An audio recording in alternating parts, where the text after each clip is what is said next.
Sarah, welcome to the virtual summer seminar in entrepreneurship research. For those of you who've not already looked up Dr. Thebaud on the internet, here's my sort of brief introduction of Dr. Thebaud. She's the Associate Professor and Dean of Graduate Studies, Department of Sociology, University of California at Santa Barbara. She received a PhD in sociology from Cornell University with a minor in feminist, gender, and sexual studies. She's published in the top journals of sociology, American Sociological Review, Social Forces, Sociological Science. She's also published in what's considered like management journals, Administrative Science Quarterly, for example, and many, many others. Phenomenal work is how I would describe her to any student. Her research has been discussed in the New York Times, Wall Street Journal, The Atlantic, and many other popular press publications. Thank you, Sarah, for joining us. Well, thank you very much for that really nice introduction. So Sarah, I'll stop sharing my screen here. And my first question to you is, how did you decide to do a PhD and start looking at entrepreneurship research? So sort of your research trajectory. Sure, good question. Well, as an undergraduate, I was actually an economics major originally. Well, actually, I started off as a management, like business major, and then I moved into economics because I found kind of just broader economic questions and puzzles to be a bit more intellectually interesting than things like finance and accounting. And, as I progressed through my undergraduate degree, I ended up adding on sociology as a major at the very end. So I ended up double majoring with sociology because I realized that, I was interested in things like macroeconomic questions like unemployment and, kind of new business formation rates in general, but also inequalities, right? And, like economic and, income inequality, but also gender and racial inequalities. And, it seems like, at least at the time, sociologists were the ones kind of thinking about that more than economists, which, not that they don't, they do think about that a little more now, especially, but to be fair, but so anyhow, and then that's kind of why I ended up going toward, I guess I would say my PhD, it's in sociology, but the department that I did my PhD work in, it focuses on economic sociology. So a lot of sociologists there who were already thinking about entrepreneurship more from a sociological perspective. So I don't know, I think I was sort of interested in entrepreneurship pretty much early on. And then, yeah, my dissertation work ended up being a kind of three-pronged study looking at gender, kind of the mechanisms causing gender disparities in entrepreneurship from like three different levels of analysis. So I have a paper where I looked at more what I would call more structural factors like social policy, work family policies, how like at a big aggregate level, if you look across countries, how do work family policies kind of act as levers on aggregate rates, or I should say gender gaps kind of in business, new business formation, but also gender gaps when you look at different types of business ownership.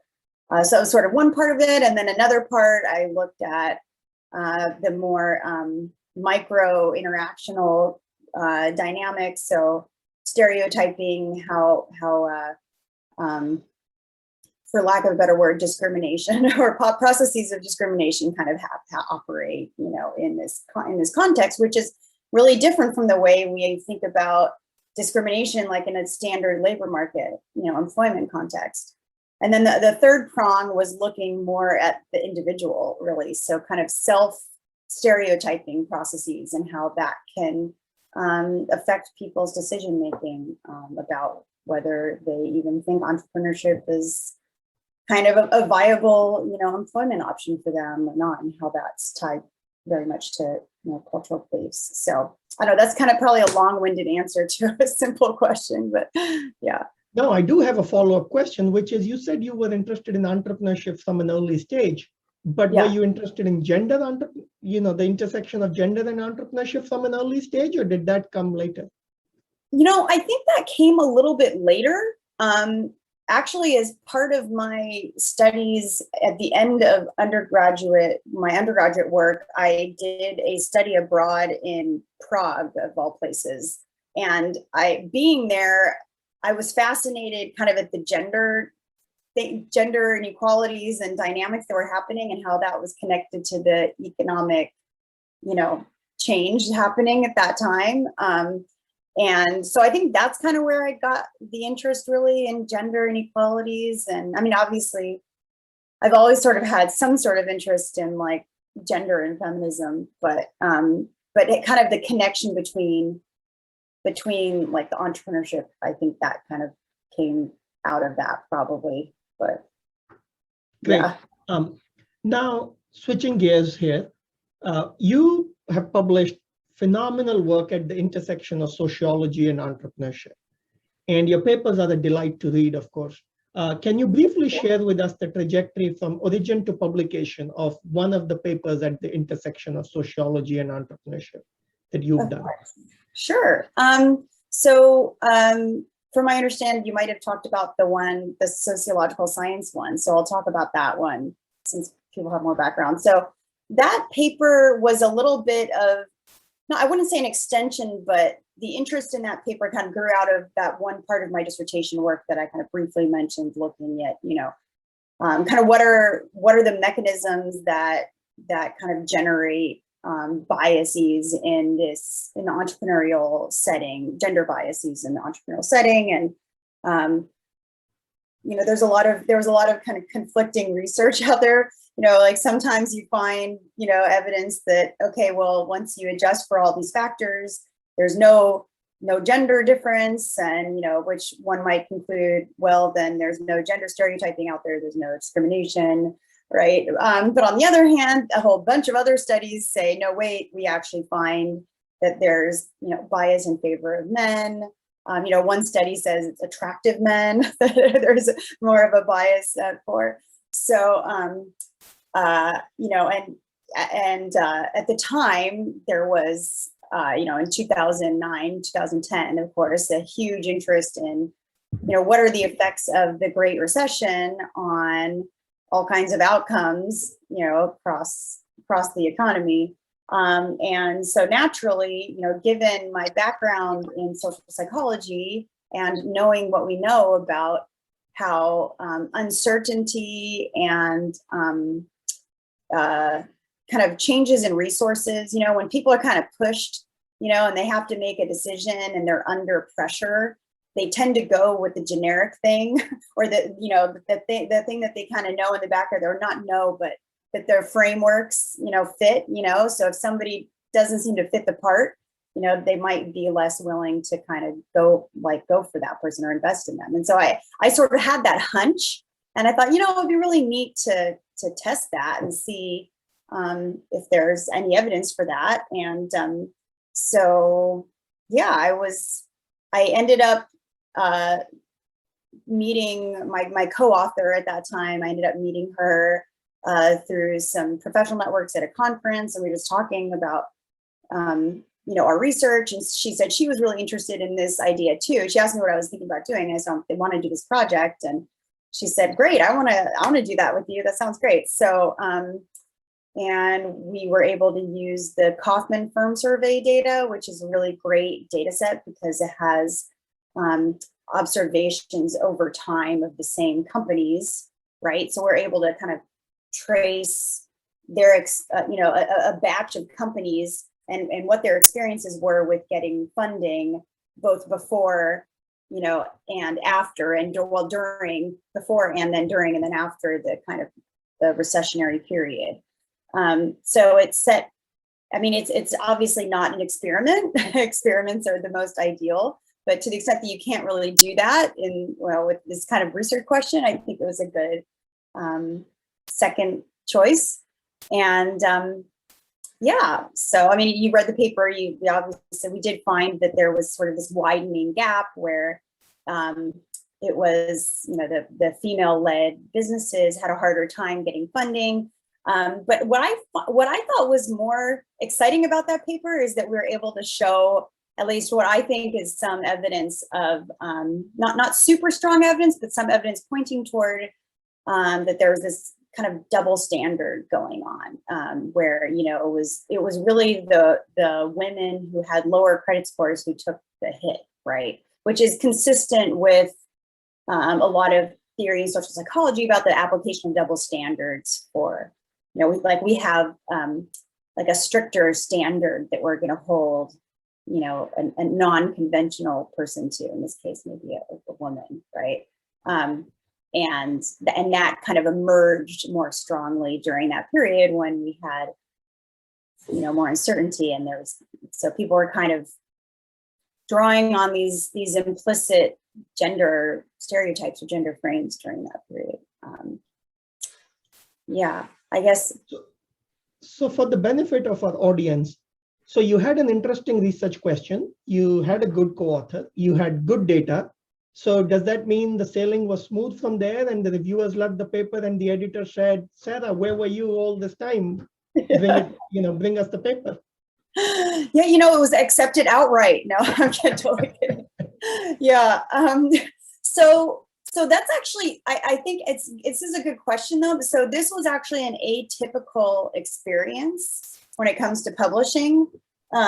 But it's something that I think is useful and interesting. So sociological science as a journal is a little bit different. It was developed by a group of sociologists who got really frustrated at the existing system, basically, which is like, revise and then get rejected after 3 revisions and take forever. And then by the time your paper's published, it's irrelevant, right? And they said, no, we need to follow the model from the hard sciences, which is 2-week turnaround. Like you get a thumbs up, thumbs down after 2 weeks. But what that means is that you don't get developmental reviews. They're just very quick things. So we sent it to, so that was the first time I had sent a paper to that journal. And it was kind of a new journal at the time. It's still kind of a new journal by academic standards. And yeah, they came back with us with like 3 reviews, and they were all kind of short, but they all had kind of detailed things. And one of the main things, we had to take out some stuff, interestingly, like we made a few claims in the theory section that they didn't like. And they kind of give you this little ultimatum. They have like, okay, if you do these things, we will publish the paper. And we also request that you do these other things. So we ended up doing everything because of course we wanted to get it published. But it was much more cut and dry. It was a lot of technical things like, rerun this one analysis and show us that this number is right. And cut out this table, or, it was kind of cutting things interestingly and clarifying a few things. But yeah, it was one of the most smooth review processes. To give you a point of comparison, and I'll be totally honest here because I think this is like such a great lesson to learn, because I feel like this paper might not be a good one especially for students to be like, oh yeah, that person publishes easily. Like that's not true. The one that I published in Administrative Science Quarterly, that one, I think it was, I sent it to a lot of very competitive journals, but it was rejected. It was rejected after 2 rounds of R&R at a different journal. And then I sent it to another top tier sociology journal, and it was rejected outright from that journal.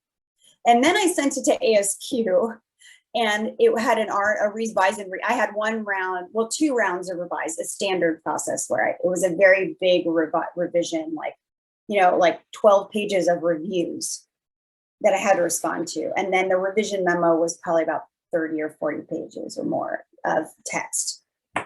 The revision memo felt like it was longer than the actual, I think it almost was about as long as the paper. It was nuts. It was one of the most intense experiences. But, it paid off, and I just had to hang in there. There's been so many times where, and that paper, at the time, it felt like, oh my gosh, this has taken me, like 4 years to get through the publication process. What's wrong with me? But it ended up making it a better paper.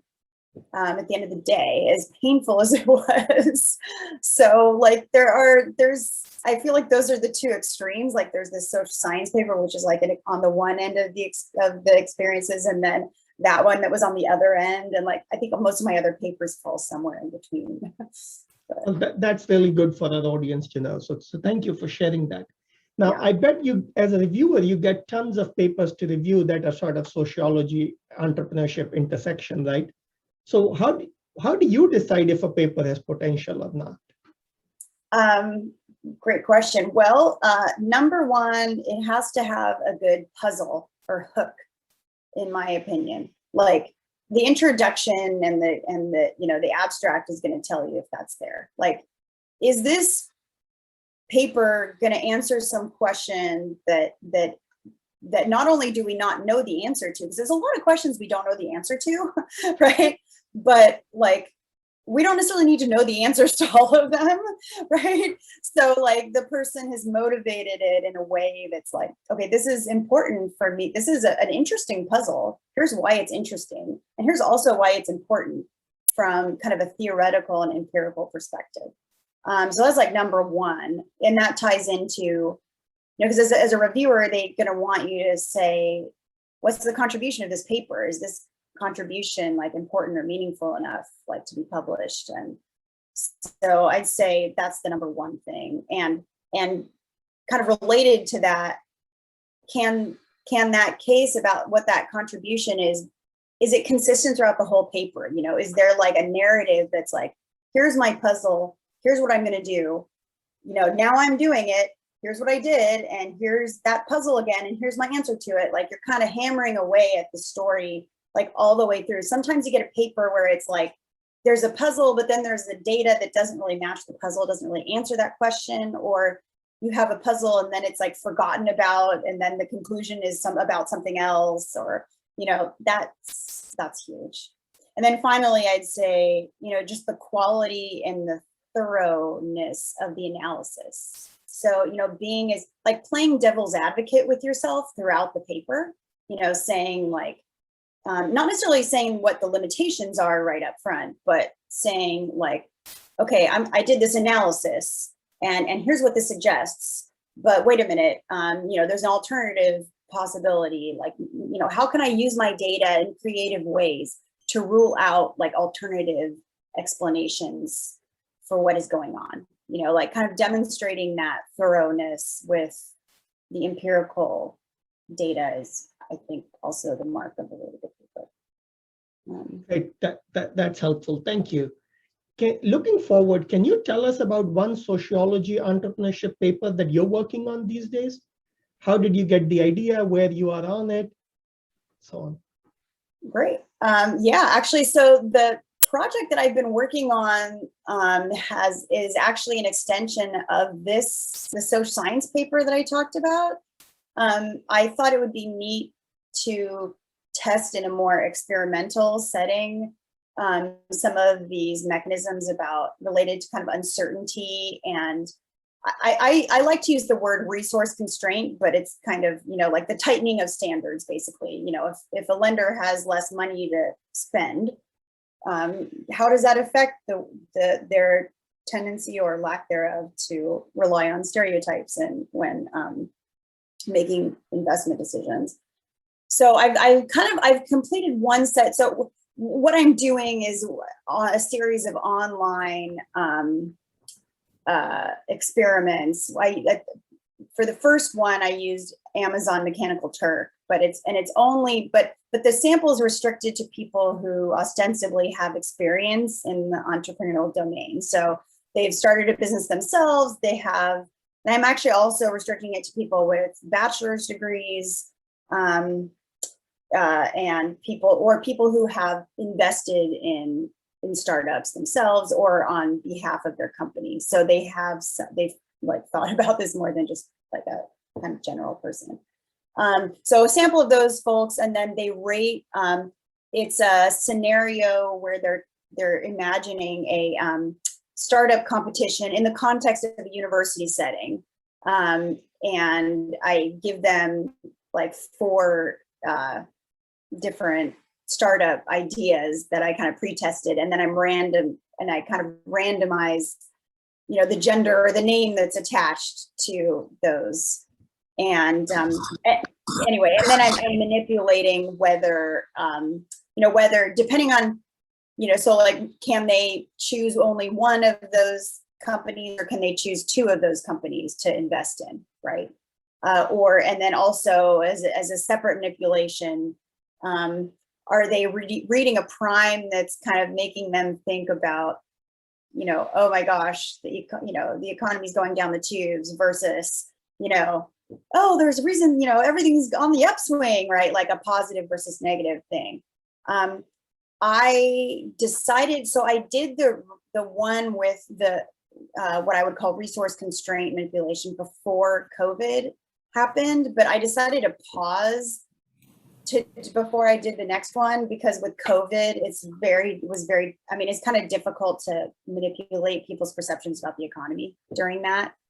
So I'm just kind of like waiting till that, happens to continue. So, and the findings so far are a little bit so I'm not finding a huge effect so far of that resource manipulation, but it may be that it's not a very strong manipulation, because it was just like, can you invest in one versus two businesses, right? And I think, and I'm getting some patterns that kind of trend in the direction of my predictions, but so I don't know, I may redesign the study and collect more data, but yeah. I think that's good for our audience to know that, not all experiments you do are going to exactly work out the way you hope. And so there is a iterative process to data collection and analysis. So I'm glad you shared that. But now it's time for us to turn to the audience for questions. So Ashneet raised her hand, so I think we'll let her ask. Thank you, sir. Thanks, Professor Sarah. It was great listening to you. My question from you is that, given the extensive set of papers getting published in large number of good journals, then how do you keep yourself updated with the topic of your interest and the demands of different journals? Like, do you also feel information overload sometimes? Yes, for sure. I mean, honestly, one way of keeping up is reviewing. When you get asked to review papers, that's kind of nice because it kind of forces you to give an in-depth, analysis of something. And usually the papers you're reviewing are helping review the literature for you. So it kind of helps point you in ways that things you might not have seen, yeah, I don't know. I mean, I think information overload, honestly, I think it feels like there's a lot of that, especially when you're a graduate student, because you're trying to learn everything all at once, right? But I find that as I age, I guess, or whatever, as I develop in my career, it becomes a lot easier and quicker to read papers, because a lot of the things they're citing. And if there's something new, you're just like, oh, that's something new, I should go look at it, right? But you're just kind of, it's just, just that little extra bit. Though on occasion, things like teaching a course or something is helpful, because it forces you to remind yourself about that old literature that you might have kind of forgotten. But yeah, I think it becomes more incremental. So it feels a little less. Also, the reality is that, at least if you become a professor, you're going to be distracted with a lot of other things, like, there's a lot of service and, mentoring graduate students, and doing a lot of other things that are wonderful, but there's only so much time to sit down and read the literature. So, it's when you're writing a paper, right, that you're really going to get focused on particular segments of the literature, I guess. Okay, thank you. And Sarah, I'm glad you mentioned about reviewing, because that's one thing I've been I've tried to communicate to PhD students, that reviewing is not just about, helping others. It also helps you understand where the field is going and what some of the latest research in the field is happening. So thank you very much for bringing that up. We have a question from Mike Blackwell. Mike? Yes, thank you so much, Dr. Gupta, and thank you, Dr. Thebaud, for taking my question. I appreciate hearing about all your iterative process, going to such lengths to R&R and even 30-page memo. That's awesome. I wanted to find out too more about how in 2019 you worked on the European Commission report too, about practical application then of your scholarly research, which I think is just fascinating.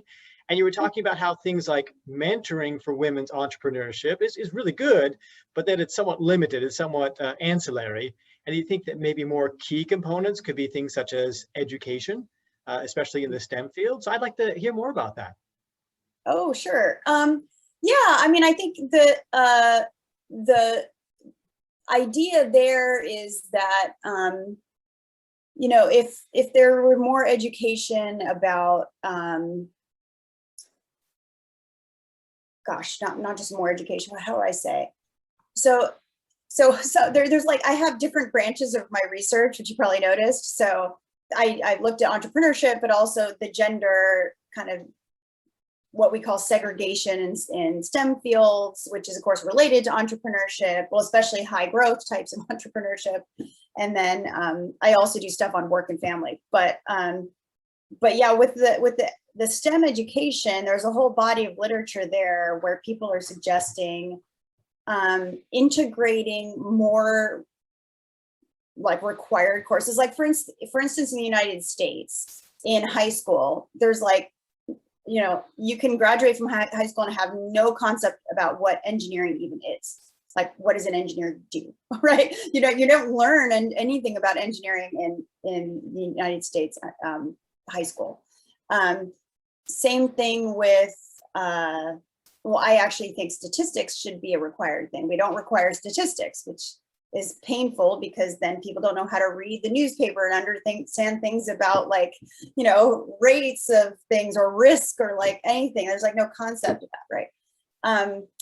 But when it comes to, you could also imagine though, like, so having, I think it's kind of a two-pronged approach, having a little bit more STEM education, like basic STEM education that's required. So in the sense that, you know, everybody has to take a biology class, you know, so it's not like only men or women are in that class. I mean, we also have that with physics, which ends up being male dominated too, but at least, you know, we have more, though actually we don't require, come think of it, we don't require physics either in high school. So, you know, we only require certain like set of science classes. So yeah, there's still a lot of picking and choosing, but the idea there is that if you expose people to something, there's a body of theory in sociology that talks about the STEM fields, which is about, you know, there's a lot of supply side, we call it supply side, but like, you know, men and women make choices. I'm putting them in quotation marks for a reason. Choose different fields, right? But the question is, well, a lot of people kind of choose those fields without knowing anything about them. They just think, oh, you know, I'm a man or I'm a woman, and like that's going to be like, I see a lot of men or women in that, and so therefore that's going to be a good fit for me. I'm going to enjoy that more. It's kind of you know, cart before the horse kind of thing, right? Like, so if the idea is that if people had a little bit more exposure and more information about, hey, maybe if I actually tried engineering for, you know, half a year, who knows, maybe I'd suddenly discover that I love it. But in fact, what happens is a lot of women and girls have no idea what it even is. And they just like, oh, that's a boy thing. I can't do that. I'm going to do this thing because that's going to make me happy, you know, kind of thing. So I think with entrepreneur, that's kind of related to this question of entrepreneurship, because, and also just business sense, you know, if we had more courses on, you know, in the areas that tend to produce, you know, these more lucrative forms of entrepreneurship, but also just more skills about business and economics more generally, I think we could potentially increase kind of the population or you could balance, not increase, but like make it more gender balanced, at least in terms of people who are interested in going into these fields in the first place, versus like, you know, only mentoring the people who are already there, because there's already this like selection process where there's like kind of a small population of, say, women going into entrepreneurship, and then, you know, you're trying to like pull them through. So you kind of need that part too. But the mentoring thing also, as wonderful as it is, often people assume, well, women need women mentors, which can be really great, but then that places a burden on the women that are there. I mean, we have this in every field, but, you know, academics too, right? So anybody who's a minority, or like, you know, especially, you know, academics of color encounter this, where they're expected to mentor others more. And so it's an extra service burden, right? So. Thank you so much. I really appreciate that. I'm coming into a doctoral program myself right now, having worked at the secondary level, at the high school level as computer science and AP statistics teacher. I really saw that good gender balance for the AP stats. But I think that the statistics, there was a lot of students that were encouraged to take it, and some did and some not. We had some good turnout. But computer science, we could get Latino students, and we had a very good representation for Latino males, for example. Wow. But for females, the females that did join in, and we would heavily advertise and encourage female participation as well. And that it really was something, though, the females that were there tended to do very well. And like you mentioned about having a requirement within the education system, I think is just outstanding, where our scholarship can really make a positive policy impact. Yeah, that's fascinating to make that point about computer science. It is the worst. I mean, it's great, but it's the worst in terms of like the gender thing, because they're the one field where the gender gap is actually like where the fraction of women is going down, not up. It's kind of, it's mind-boggling, but it's also one of the most lucrative, like, you know, I mean, it's computer science, it's so important. Anyway, okay. Exactly. Thank you. Thanks, Thanks, Sarah. We'll move to the next question. Nicole.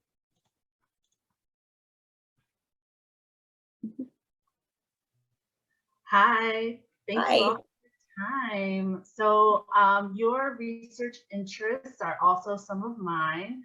And so I really wanted to ask you, in terms of your papers that you're trying to submit on inequality and like discrimination, do you feel like you get additional pushback from reviewers on those papers more than you would on papers that aren't on those topics? And if so, how do you overcome that? That is a wonderful question. So I guess my kind of scientific answer is I don't have a comparison group because every paper I write does this, right? So it's like, yeah, total selection bias here, but I guess I've had some papers that are maybe more controversial than others, or, gosh, it's tricky. I mean, I'm trying to think.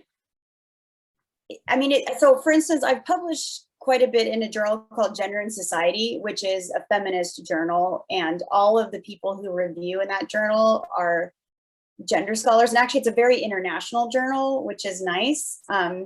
So that journal tends to be a little bit smoother, or like, well, it's smoother in the sense that like there's no pushback on the basic like idea of what it is you're doing, right? Like it's a little more challenging sometimes though, because everybody studies gender, so there's like differences in opinion about like exactly you know, what you should be arguing, because everybody's very passionate about it. So it's almost like the other end of what you're talking about.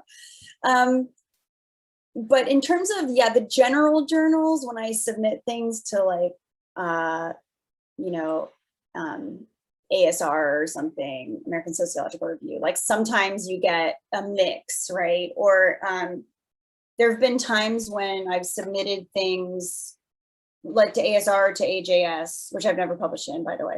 They always reject my papers, which is fine. But especially people outside kind of more interdisciplinary. So like sometimes I'll get a reviewer who's in education or something, or an economist, and they just have a really different perspective. And there's kind of a rejection of some of the underlying assumptions or arguments that I'm making, which are very much rooted in one literature, but that seem foreign to them. And yeah, so sometimes it feels like you're kind of banging your head against the wall because you're sort of, you know, if somebody doesn't share the premise of like, why should we study inequality, then that's like a real problem. Or, you know, people who are just very rooted, or like they're very stuck on like their theoretical argument. Like, gosh, I'm trying to think of a good example of, I've had this happen to me, but just trying to think of it like a good example from recent times.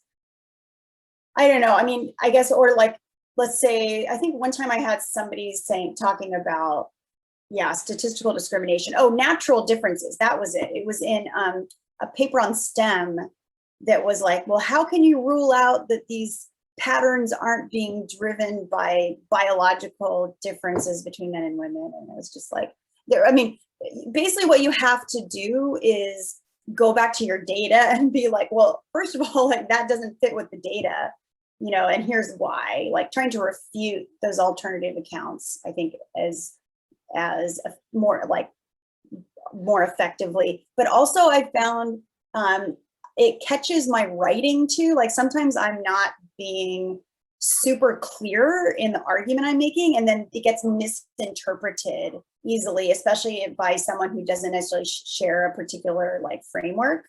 So having people who are outside your immediate field or like research interest read your paper before you submit it, I found to be the best strategy.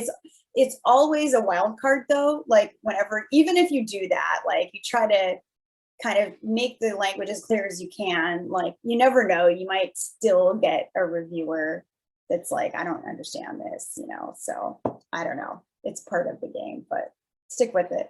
So, yeah. And gender and inequality tend to be one of those topics that does sort of attract people with strong opinions, right? Some people really believe in, you know, natural differences argument.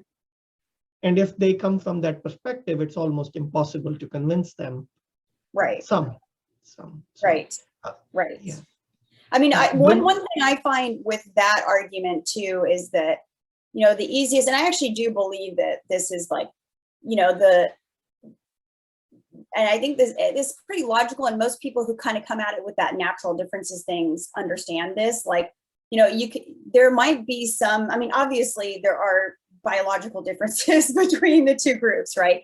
However, like, you know, those differences aren't large enough to explain the patterns of inequality that we see, right? So even if those differences exist in some shape or form, like if we can show the causal effect of these social and environmental factors on the degree of outcomes, then we know that those biological factors aren't like determining what we're explaining, right? Like we know that there's, you know, that this is something else that's going on. So I think you can still make effective, my point there is that you can still make effective arguments about your factor without saying that like they're completely wrong 110%, right? But you can still like kind of say, well, but my point here is how the social does matter.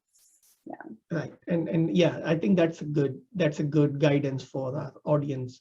Vrinda, did you have a question? Yes, I did, but I think a part of it was answered, but I'll still continue with it.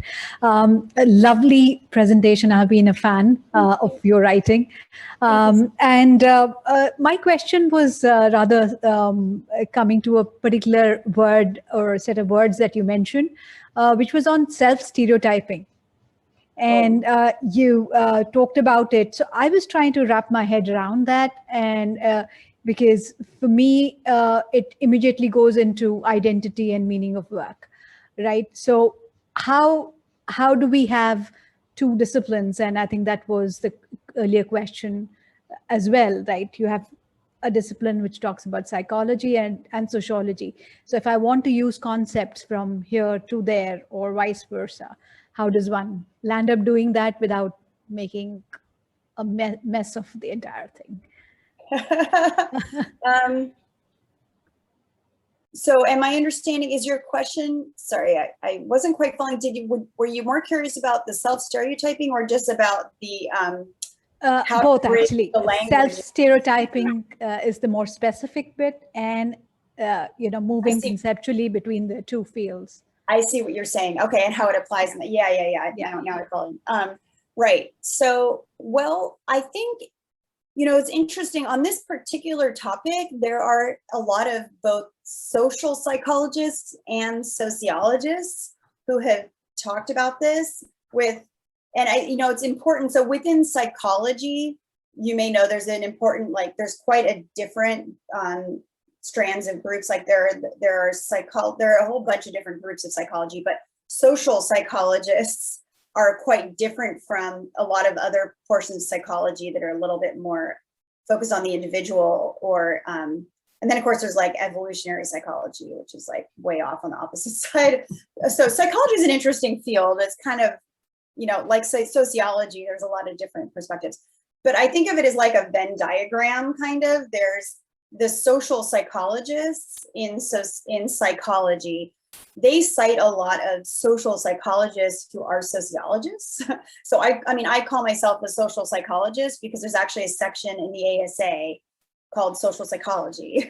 So it's actually a kind of small community of scholars, but especially those who study gender often are citing each other. So in sociology, the big names are Cecilia Ridgway, Shelley Carrell, and Maria Charles isn't really a social psychologist, but she's made theoretical arguments that are related to the self-stereotyping kind of argument, and cites all those people. And then on the social psychology side, you have people like Alice Egley and Laurie Redman.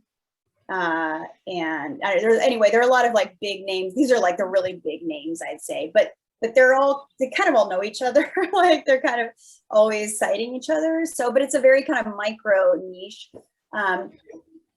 I think self-stereotyping is more of a word that comes from psychology. I often use that term because people understand it more readily.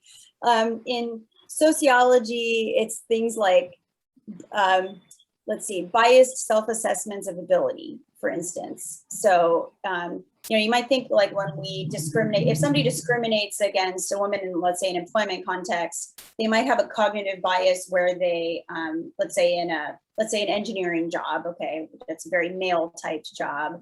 People might assume that a woman has a lower level of competence or something at that, right? And that is the reason why they make that stereotype that they are less competent, and then therefore they're less likely to hire them. That's sort of like a standard discrimination cognitive bias argument.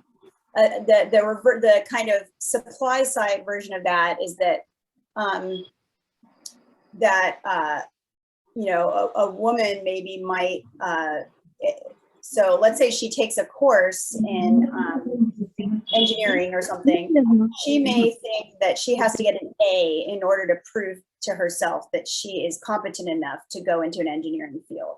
Whereas a man might say, I can get a C and I'm competent enough, right? So he might hold, there's actually Shelley Carrell did a study showing this, that women hold themselves to stricter standards of competence and ability when evaluating themselves at a male typed task. So I basically applied that argument to the entrepreneurship context in one of my papers. That was sort of the self-stereotyping part. So there's that, but then, people like Maria Charles make the argument, well, it's not necessarily stereotypes about ability. It's not that, and this goes with men too, right? Men overestimate their ability at male type tasks. Women might underestimate their ability. So if you have both of those things going on, right? But another branch of the literature says, well, maybe it's not about ability, it's about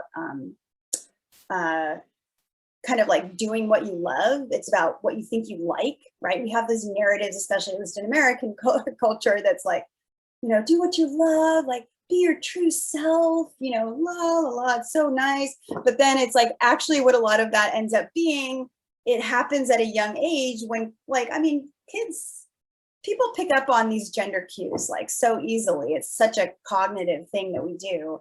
And then, you know, without knowing it, they're like, I'm doing what I love. It's like, well, it's really just you're gender categorizing yourself, you know, before you've actually, you don't know if you love it if you've never done it, you know, or you've only done the things that you think you'd love based on your gender, and therefore you love those things, right? So, yeah, she calls that gendered self-expression, but yeah. Thank you so much. That was I hope that's amazing. Thank helpful. you. Oh, it was fantastic. Thank you so much. You're welcome. So, Sarah, I know you hinted at this a little bit, but I want to sort of bring this up more explicitly for the benefit of our audience. Much of what you said about sort of STEM fields and computer science and entrepreneurship is based on the research we've done in the US, correct? So for example, in Iran, more women go into, you know, engineering than men. So some of what we know may not apply in those other contexts. Is that correct? Yes, well, actually, that's interesting you bring that up. So my co-author and colleague, Maria Charles, so I mentioned just now already, almost her entire career has been devoted to looking at differences in STEM education and employment across countries, like across the whole, like globally, and documenting that exact pattern, right, that everyone kind of knows, right? And she showed that the level of economic development is a critical thing, you know, like, so these, you know, more developed countries that are supposedly, you know, more gender egalitarian or progressive or whatever are actually the ones that are the most segregated in terms of higher education fields. And that's where this argument comes into play, which is that in more economically affluent societies, we tend to have these narratives that are about, you know, individual expression and, you know, doing what you love. And like, there's this like freedom of choice and all of that.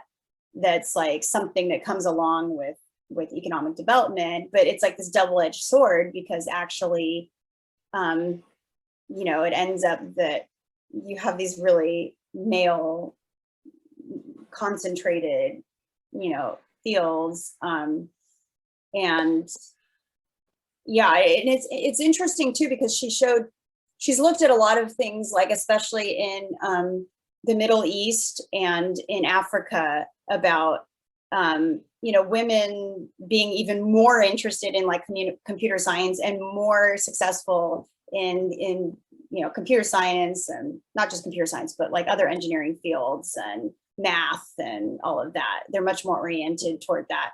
And, you know, they see that as like something that would be like doing what you love, right? You know, but yeah, it's a really fast, there's quite a bit of research on it, but you're right, in terms of the micro level social psychological studies, like the experimental studies, a lot of those, most of those, to my knowledge, have been in the US context. I actually wrote a review article on that topic with Maria a couple of years ago.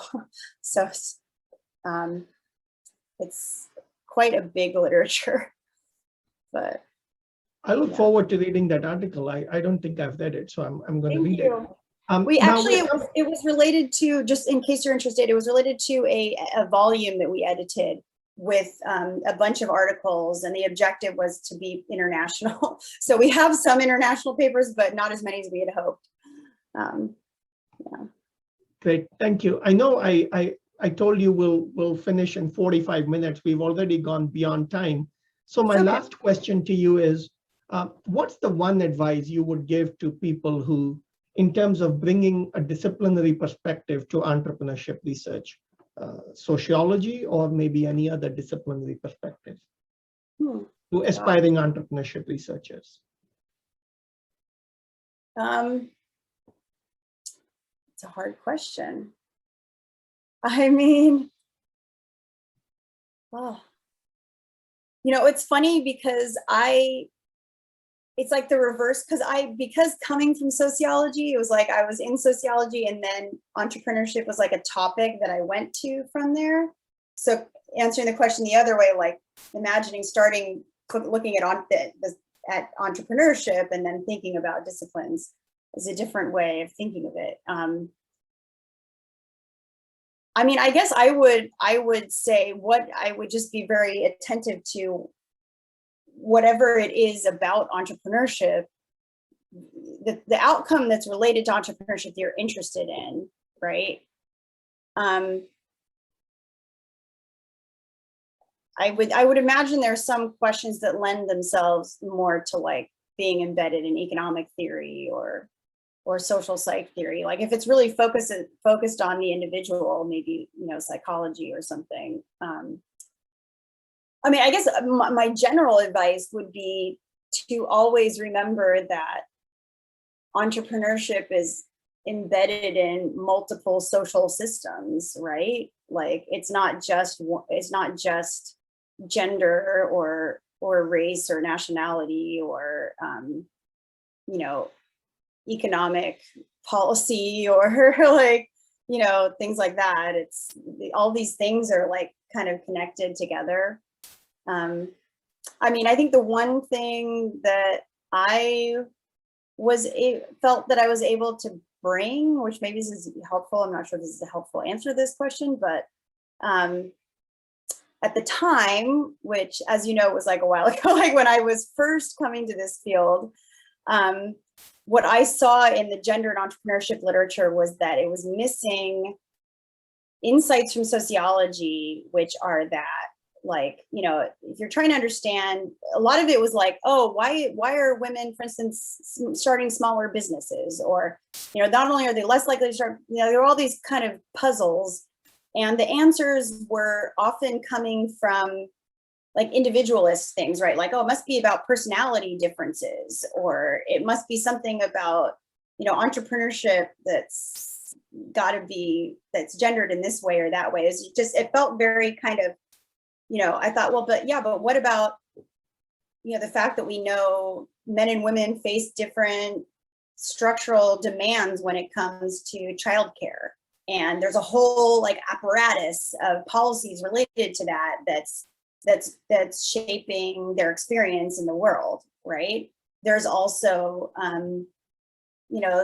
like like stereotyping, but happening on like a larger scale rather than just like, oh, it's one individual, who says, oh, I fit an entrepreneurship personality or not, right? There's this kind of personality model, right? Which is useful to some degree, but it kind of, I guess think about pushing the box like a little bit, thinking about entrepreneurship in terms of being more embedded in society, like more broadly. I think that would be my major piece of advice, which of course is biased because it points you to sociology, but that's because I'm a sociologist. So. But that's good, because the topic for our discussion today was entrepreneurship across the disciplines. So that's okay.